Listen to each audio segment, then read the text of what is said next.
Scheme शुरू हुई। 15 दिन में 18,000 कोऑपरेटिव्स के कंप्यूटराइजेशन के काम पर पूरा होने का लोकार्पण हुआ। 15 दिन में सिंदरी में देश के बड़े खाद कारखाने का लोकार्पण हुआ। 15 दिन में भारत के सबसे लंबे केबल आधारित ब्रिज का लोकार्पण हुआ है। 15 दिन में रेलवे से जुड़ी 2000 से अधिक परियोजनाओं का शिलान्यास और लोकार्पण हुआ। 15 दिन में ही ऑयल और गैस सेक्टर से जुड़े 1.5 लाख करोड़ रुपए से ज्यादा के प्रोजेक्ट देश को मिले हैं। 15 दिन में ही केजी बेसिन में फर्स्ट ऑयल का लोकार्पण हुआ है। वहां से निकले कच्चे तेल के पहले टैंकर को हरी झंडी दिखाई है। 15 दिन में ग्लोबल टेक्सटाइल इवेंट का उद्घाटन हुआ है। 15 दिन के ये काम आत्मनिर्भर भारत से विकसित भारत के निर्माण को और सशक्त कर रहे हैं। अब बताइए, ये विकास का उत्सव है कि नहीं है? ये लोगों के कल्याण का उत्सव है कि नहीं है? ये लोगों की भलाई का उत्सव है कि नहीं है? अरे चुनाव तो जब आएगा तब देखा जाएगा। मुझे तो देश को आगे बढ़ाना है। मैं सही बोल रहा हूं ना?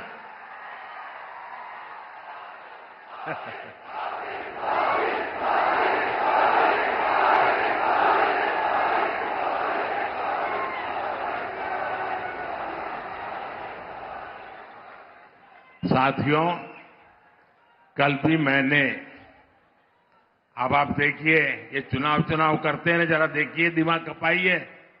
कल भी मैंने दिन भर सभी मंत्री और भारत सरकार के सभी वरिष्ठ सचिव अधिकारी, यानी एक प्रकार से टॉप टीम, करीब 125 लोग,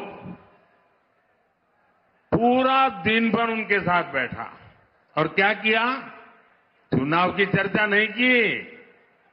वहां मैंने विकसित भारत निर्माण के लिए एक्शन प्लान पर एक एक मुद्दे की बारीकी से चर्चा की। विकसित भारत के एक्शन प्लान पर देश भर में 15 लाख लोग अब तक अपने सुझाव दे चुके हैं। 3,75,000 से ज्यादा स्टेक होल्डर्स अब तक इसमें सक्रिय रूप से जुड़े हैं। विकसित भारत के विजन को लेकर करीब 3,000 मीटिंग हो चुकी है। 3,000 मीटिंग। देश को विकसित बनाने के लिए दिन रात काम, करीब 1200 यूनिवर्सिटीज ने इसमें हिस्सा लिया है। बड़ी बात यह है कि इनमें अब तक करीब 11 लाख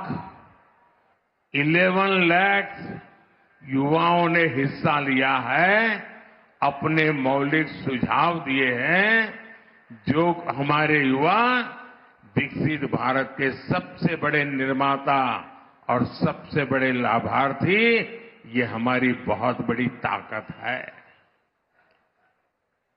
राष्ट्र के विकास के लिए भाजपा का यही कमिटमेंट है, जिसके कारण तेलंगाना के भी लोग पूरे जोश से कह रहे हैं।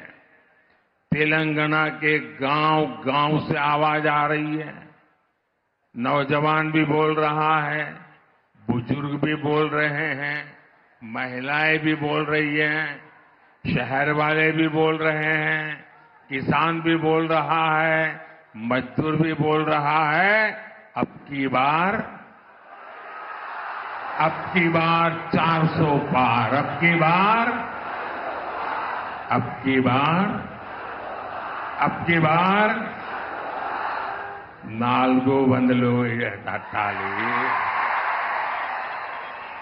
बीजेपी की वोटू वेयाले साथियों, ये धरती रामजी गोंड और कोमाराम भीम जैसी महान विभूतियों की धरती है। आजादी के इतने दशकों तक तेलंगाना की इस धरती ने उन्होंने जो योगदान दिया, उस योगदान को कभी सम्मान नहीं दिया गया। 2014 के बाद बीजेपी की केंद्र में सरकार ने तेलंगाना के विकास को, आदिवासी समाज के सम्मान को इतना महत्व दिया। आप मुझे बताइए, क्या बीजेपी सरकार आने से पहले कोई कल्पना कर सकता था कि एक आदिवासी महिला देश की राष्ट्रपति बनेगी? कोई कल्पना कर सकता था? पहले कभी लगता था कि ऐसा हो सकता है? क्या कोई कल्पना कर सकता था कि भगवान बिरसा मुंडा के जन्मदिन को राष्ट्रीय पर्व के रूप में मनाया जाएगा? आदिवासियों के विकास के लिए देश में अलग मंत्रालय बनाने का काम बीजेपी सरकार ने ही किया था। आजादी की लड़ाई में जनजातीय समाज के योगदान को समर्पित म्यूजियम बनाए जा रहे हैं। ये काम भी केंद्र की बीजेपी सरकार ने शुरू किया है। हैदराबाद में जो म्यूजियम बन रहा है, हमने उसका नाम रामजी गोंड के नाम पर रखा है। साथियों, आदिवासी समाज को सम्मान मिले, ये परिवारवादी पार्टियों को बर्दाश्त नहीं हो सकता। हमने जनजातीय समाज के लिए जब भी फैसले किए, इन्होंने उन फैसलों का विरोध करने का कोई मौका नहीं छोड़ा है। साथियों, बीजेपी आदिवासी कल्याण को, आदिवासी गौरव को सर्वोच्च प्राथमिकता देते हुए काम कर रही है। आदिवासी समाज में भी जो लोग अति पिछड़े हैं, जो अब तक विकास से वंचित हैं, उनके लिए बीजेपी सरकार ने पीएम जनमन योजना शुरू की। इस योजना पर 24,000 करोड़ रुपए से ज्यादा खर्च किए जाएंगे। इसका लाभ हमारे तेलंगाना के भी चेंचू, कोलम, कोंडारेड्डी, थोटी, ऐसी छोटी छोटी जो आदिवासी समाज की जातियां हैं, दूर दूर है, ये इनके लिए लाभ मिलने वाला काम है। तेलंगाना को Sammakka Sarakka central tribal university स्थापित की जा रही है। साथियों, आज पूरे देश में मोदी की गारंटी, इसकी बहुत चर्चा है। यहां तेलंगाना के लोगों का सपना था कि टर्मरिक बोर्ड बने, था कि नहीं था? तेलंगाना के किसानों के लिए टर्मरिक बोर्ड अब एक सच्चाई बन चुका है कि नहीं चुका है? बन गया ना? मैंने कहा था कपास के किसानों की हर तरह से मदद करेंगे। बीजेपी सरकार ने कपास की एमएसपी में रिकॉर्ड वृद्धि की है। आज देश में 7 मेगा टेक्सटाइल पार्क बन रहे हैं। उनमें से एक मेगा पार्क तेलंगाना में बन रहा है। इसलिए लोग कहते हैं कि मोदी की गारंटी यानी गारंटी पूरी होने की गारंटी। మోదీ గ్యారంటీ అంటే గ్యారంటీగా పూర్తి అయ్యే గ్యారంటీ। साथियों, तेलंगाना के लोग ये जान चुके हैं कि परिवारवादी पार्टियों के चेहरे अलग हो सकते हैं, लेकिन चरित्र एक ही होता है। और ये चरित्र क्या है? 2 पक्की चीजें हैं उनके चरित्र में, एक झूठ, दूसरा लूट। तेलंगाना में जैसे टीआरएस के बीआरएस बनने से कुछ नहीं बदला था, वैसे ही बीआरएस की जगह कांग्रेस से आने से कुछ नहीं बदलने वाला, क्योंकि एक ही चट्टे बट्टे के लोग हैं ये। बीआरएस ने अपनी सरकार में कालेश्वरम प्रोजेक्ट जैसे घोटाले किए। कांग्रेस की सरकार उस पर कार्रवाई करने के बजाय फाइलों को दबाकर बैठ गई। तुम भी भले हम भी भले, तुमने खाया मैं खाऊंगा, यही करते हैं।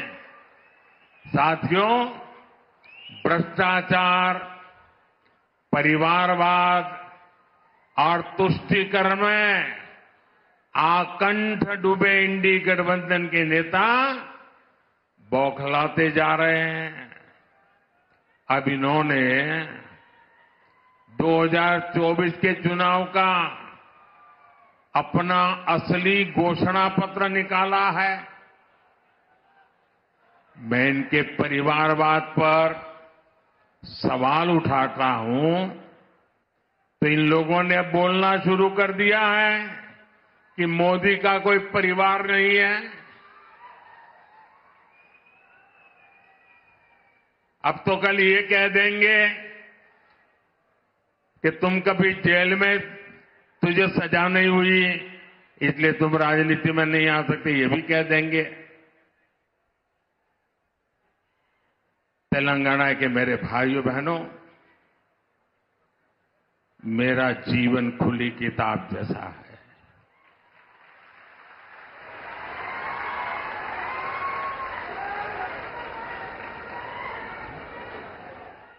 आप मुझे देशवासी भली भांति जानते हैं, समझते हैं।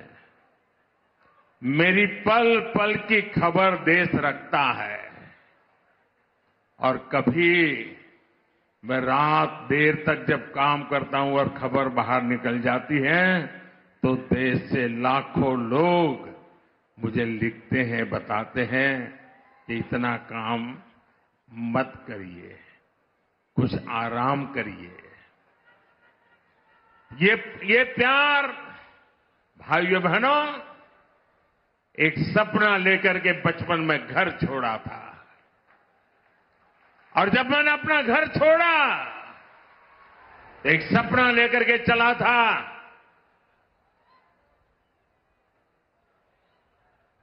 कि मैं देशवासियों के लिए जीऊंगा।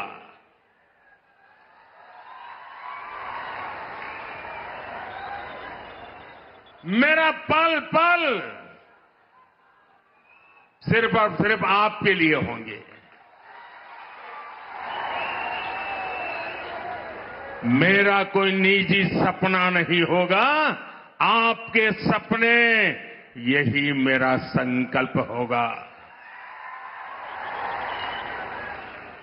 और जिंदगी खपा दूंगा तो आपके सपनों को पूरा करने के लिए, आपके बच्चों के भविष्य को उज्जवल बनाने के लिए।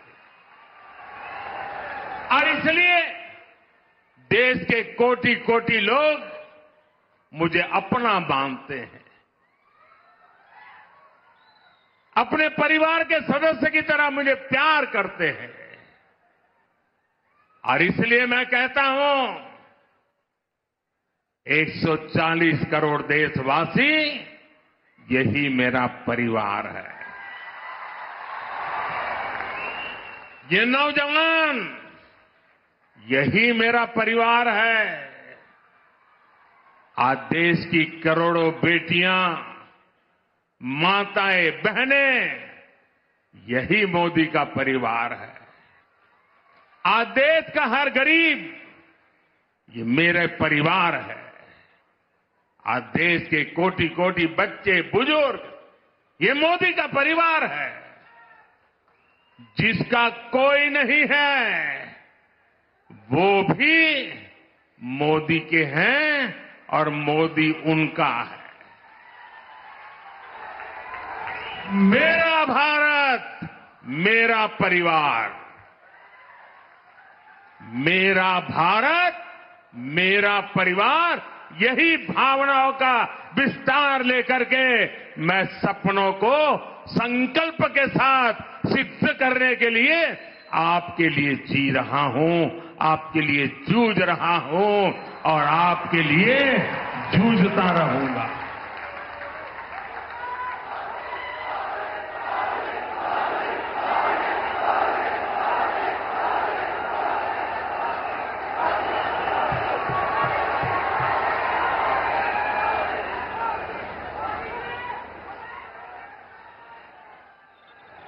इसलिए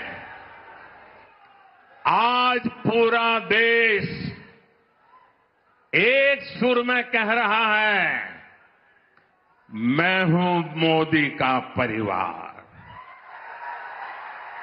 मैं हूं मोदी का परिवार। नेने मोदी कुटुंबम। आप भी मेरे साथ बोलिए, मैं हूं मोदी का परिवार।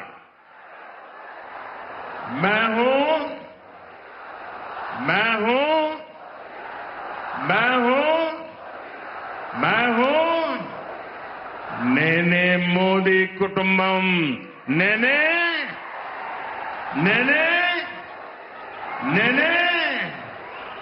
साथियों, आखिर में मैं तेलंगाना के लोगों को, देश के अन्य लोगों का एक संदेश भी देना चाहता हूं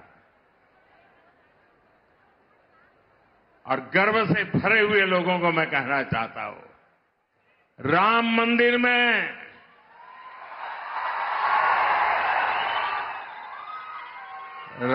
मंदिर में सोने के दरवाजे हो या फिर मंदिर के स्तंभ, उनके निर्माण में तेलंगाना की भूमिका रही है। और इसके लिए पूरा देश तेलंगाना के लोगों का आभार व्यक्त करता है। रामलला का आशीर्वाद पूरे तेलंगाना के लोगों पर है।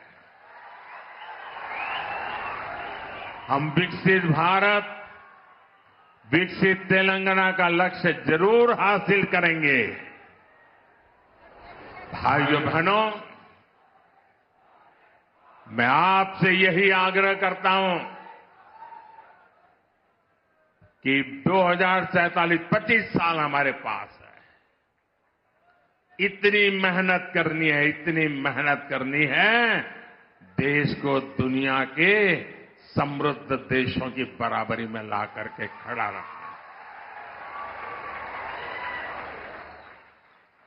हमारे मां बाप को तो मुसीबतों में जिंदगी गुजारनी पड़ी, लेकिन अपने बच्चों को मुसीबत में जीने के लिए मजबूर नहीं करेंगे। और इसलिए तेलंगाना मुझे आपका आशीर्वाद चाहिए, मुझे आपका अपार प्रेम चाहिए। मैं आपका प्यार का भूखा हूं और एक सेवक के नाते आपको समर्पित हूं। मेरे साथ बोलिए, भारत माता की। दोनों मुट्ठी बंद करके पूरी ताकत से बोलिए, भारत माता की, भारत माता की, भारत माता की, भारत माता की। बहुत बहुत धन्यवाद।